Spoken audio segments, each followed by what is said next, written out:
जिनके चरणों से श्री गंगा जी प्रकट हुई हैं, ऐसे ठाकुर जी के चरणों में हम बैठे।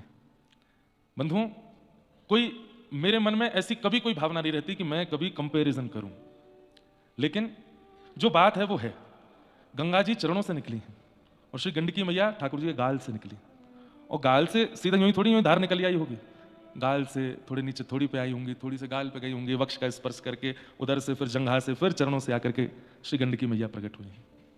सर्वांगीण अंग का यदि जलाभिषेक पान करना हो तो श्री गंडकी मैया है, ठाकुर जी के चरणामृत का पान करना हो तो श्री गंगा मैया है।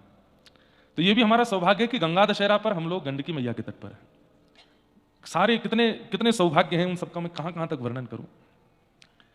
कल हम आप सब लोग गंडकी जी के तट पर गए थे और शालिग्राम भगवान, वैसे मैंने रात्रि में भी आचार्य चरण से बात की कि असली पहचान क्या है, कि शालिग्राम कौन है। तो उन्होंने कहा कि मुक्ति नारायण क्षेत्र में श्यामशिला जो भी है वो शालिग्राम ही है, आप उसमें संशय मत कीजिए। पर हां, जिस श्यामशिला में जरा भी रेशे हों, जरा भी एक श्वेत किसी प्रकार की आकृति हो, बस वो शालिग्राम नहीं है। पूर्ण शालिग्राम मतलब पूर्ण श्याम है, अब चाहे उनकी आकृति टेढ़ी है, मेढ़ी है, ऊंची है, नीची है, जो भी है वो शालिग्राम ही है।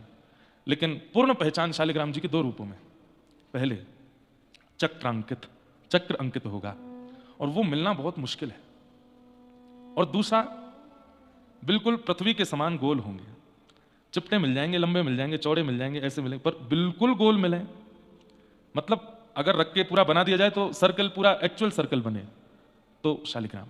बाकी आप अन्य किसी श्यामशिला को देख करके ये मत सोचिए कि शालिग्राम नहीं, वो भी शालिग्राम ही है, परंतु पहचान की अगर बात करी जाए तो चक्रांकित और पूर्ण पृथ्वी आकृति जैसी हो, वो शालिग्राम भगवान।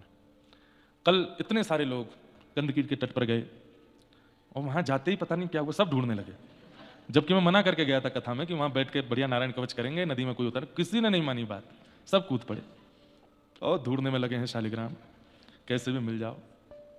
नहीं मिल रहे हैं। देखिए, पहली बात, जैसे ही गंडकी तट पर जाते हैं पादुका उतार दीजिए, मिलेंगे, हम बताते हैं प्रक्रिया, पादुका उतार दीजिए। दूसरी बात, भाई लोगों के कंधे पर जनेऊ होना चाहिए। यज्ञोपवीत संस्कार अगर नहीं हुआ है तो शालिग्राम भगवान अधिकारी को मिलते हैं, अनधिकारी को नहीं मिलेंगे। किसी ने मंगाए हैं, किसी ने फोन करके कहा, उनसे कहो खुद आके ले जाओ, हम नहीं आएंगे, तो हमको हमारे लिए तो मिल नहीं रहे, तुम्हारे लिए लेके आए।